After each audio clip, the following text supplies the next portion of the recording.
Hello students, welcome back to my channel. आज की इस वीडियो में हम कैच बुक का एक बहुत इंपॉर्टेंट टॉपिक को कवर करेंगे। इस टॉपिक का नाम है कॉन्ट्रा एंट्री। सबसे पहले हम समझेंगे कि कॉन्ट्रा एंट्री क्या होता है, फिर हम समझेंगे कि कॉन्ट्रा एंट्री को कैसे रिकॉर्ड किया जाता है इन 2 कॉलम कैच बुक। तो चलिए स्टार्ट करते हैं। सबसे पहले समझते हैं कॉन्ट्रा एंट्री क्या होता है। कॉन्ट्रा एंट्री एक ऐसी एंट्री है जो एक टाइम पे इन दोनों अकाउंट्स पर इफेक्ट डालती है। कैश अकाउंट पे भी इफेक्ट डालती है और बैंक अकाउंट पे भी इफेक्ट डालती है। ऐसी कौन सी ट्रांजैक्शन है जिनमें ये दोनों अकाउंट्स इफेक्ट होते हैं? सोचो, या तो हम कैश को डिपॉजिट करा दे बैंक में, तभी ये दोनों अकाउंट इफेक्ट होंगे, या हम कैश को विड्रॉ कराए बैंक से ऑफिस यूज के लिए, तभी ये दो अकाउंट इफेक्ट होंगे। तो इसका मतलब कॉन्ट्रा एंट्री सिर्फ 2 केसेस में ही पास की जाती है। पहला केस, अगर हम कैश को डिपॉजिट करा रहे हैं बैंक में। दूसरा केस, अगर हम कैश को विड्रॉ करा रहे हैं बैंक से ऑफिस यूज के लिए, तभी कॉन्ट्रा एंट्री पास की जाती है। क्लियर है यहाँ तक? अब हम सीखते हैं कि कॉन्ट्रा एंट्री को कैसे रिकॉर्ड किया जाता है 2 कॉलम कैश बुक में। ठीक है, तो हमने फर्स्ट ट्रांजेक्शन ली है, cash deposited into bank rupees 10,000। आपको ये लिखा हुआ है या लिखा है पेड इनटू बैंक रुपीज 10,000, मतलब एक ही है कि हमने कैश को बैंक में डिपॉजिट करवा दिया। क्लियर है यहाँ तक? अब इस ट्रांजैक्शन की एंट्री क्या बनती है वो सीखते हैं। हमने कैश को डिपॉजिट कराया, इसका मतलब हमारे पास जो कैश का बैलेंस था वो क्या हो गया? कम। बैंक में पैसा चला गया, बैंक बैलेंस क्या हो गया? इंक्रीज, बढ़ गया। और रूल क्या कहता है? अगर एसेट इंक्रीज होती है तो उसका अकाउंट क्या होगा? डेबिट। अगर एसेट डिक्रीज हो रही है तो अकाउंट क्या होगा? क्रेडिट।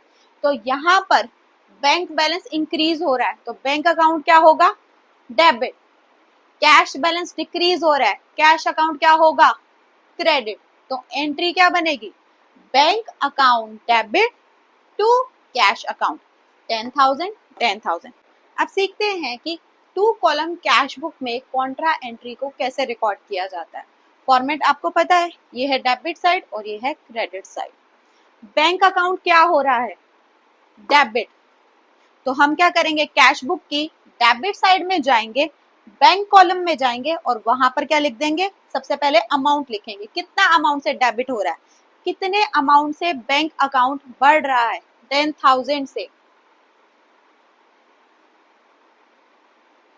अब बैंक अकाउंट तो बढ़ रहा है 10,000 से, सामने क्या लिखेंगे?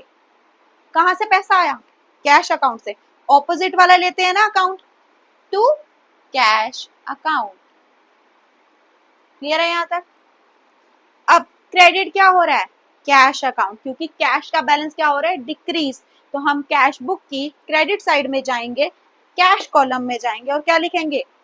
10,000 रुपीज, क्योंकि कैश बैलेंस क्या हो रहा है? डिक्रीज, इसलिए क्या होगा? क्रेडिट। अब इसके सामने क्या लिखेंगे? पैसा कहाँ गया? बैंक में। ऑपोजिट वाला अकाउंट लिखते हैं ना, तो लिखेंगे बाय बैंक अकाउंट। क्लियर है यहाँ तक? जब भी आप कॉन्ट्रा एंट्री को कैश बुक में रिकॉर्ड करोगे, हमेशा लेजर फॉलियो कॉलम में कैपिटल लेटर में सी लिखोगे। सी का मतलब है कॉन्ट्रा एंट्री। कॉन्ट्रा एंट्री क्या इंडिकेट करिए? ये इंडिकेट करिए कि जो इस ट्रांजैक्शन के दोनों एस्पेक्ट्स हैं वो कैश बुक में रिकॉर्ड हो चुके हैं, कहीं और पोस्टिंग करने की कोई जरूरत नहीं है। क्लियर है? अब नेक्स्ट ट्रांजैक्शन देखते हैं, cash withdrawn from bank for office use. Office use word का ध्यान रखना हमेशा। अब हमने क्या किया है? कैश को बैंक से निकाला है ऑफिस में यूज करने के लिए, बिजनेस पर्पस के लिए हमने कैश को बैंक से निकाला है। अब जब हम बैंक से पैसा निकालते हैं तो बैंक बैलेंस क्या होता है? डिक्रीज। और कैश बैलेंस क्या होता है? इंक्रीज। और रूल क्या कहता है? Asset increase debit, asset decrease credit. Cash account क्या होगा? डेबिट। और बैंक अकाउंट क्या होगा? क्रेडिट। एंट्री आप खुद पास कर लेना। अब मैं आपको सिखाती हूँ कि 2 कॉलम कैश बुक में हमें अगर डायरेक्टली रिकॉर्ड करना हो तो कैसे रिकॉर्ड करते हैं। कैश बैलेंस इंक्रीज हो रहा है, कैश अकाउंट को हमने क्या करना है, डेबिट। तो हम क्या करेंगे, कैश बुक की डेबिट साइड में जाएंगे, कैश कॉलम में जाएंगे और अमाउंट को लिख देंगे। क्लियर? क्योंकि कैश बैलेंस क्या हो रहा है, इंक्रीज। तो हम कहाँ रिकॉर्ड करेंगे, कैश बुक की डेबिट साइड में। सामने क्या लिखेंगे, पैसा कहाँ से आ रहा है, बैंक अकाउंट से, तो टू बैंक अकाउंट। और लेजर फॉलियो कॉलम में हम कैपिटल सी लिखेंगे। ठीक है। अब बैंक बैलेंस क्या हो रहा है, डिक्रीज। तो कहाँ रिकॉर्ड करेंगे, कैश बुक की क्रेडिट साइड में, बैंक कॉलम में जाएंगे और अमाउंट लिखेंगे 10,000।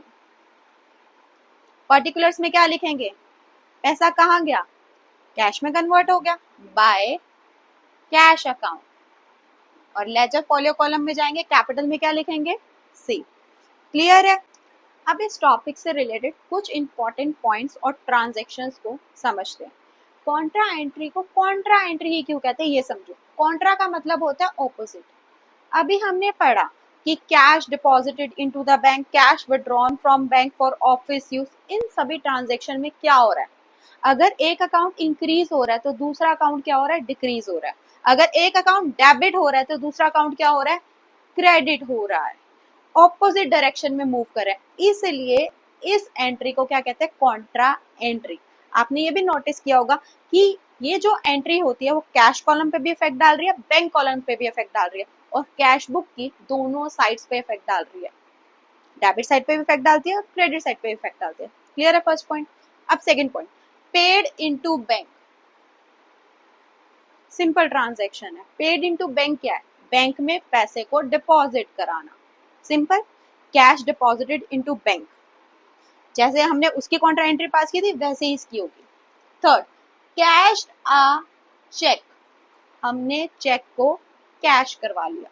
सिंपल, क्या मतलब है इसका, हमने कैश को विड्रॉ करा लिया बैंक से। कुछ भी मेंशन किया तो ऑफिस यूज पर्पस है, तो वही एंट्री जैसे मैंने आपको सिखाई थी वैसे ही यहाँ पे भी पास होगी।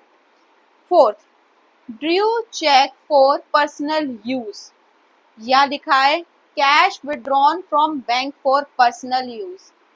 क्या ये जो ट्रांजैक्शन है ये कॉन्ट्रा एंट्री की ट्रांजैक्शन है, बिल्कुल नहीं, क्योंकि इसमें पैसे को बैंक से निकलवाया तो जा रहा है बट पर्सनल यूज के लिए, बिजनेस पर्पस के लिए नहीं निकाला जा रहा। क्लियर है? अगर ऐसी कोई भी ट्रांजैक्शन आती है तो वो कॉन्ट्रा एंट्री नहीं होती है। कॉन्ट्रा एंट्री से क्या होता है, सिर्फ पैसा ट्रांसफर हो रहा है, कैश अकाउंट से बैंक अकाउंट में जा रहा है और बैंक अकाउंट से कैश अकाउंट में जा रहा है। टोटल मनी सेम है, पैसे पे कोई इफेक्ट नहीं आ रहा है, सिर्फ पैसा ट्रांसफर हो रहा है, शिफ्ट हो रहा है इन दोनों अकाउंट के बीच में। क्लियर है? अगर इसकी बात करें तो पैसा बाहर चला जाएगा।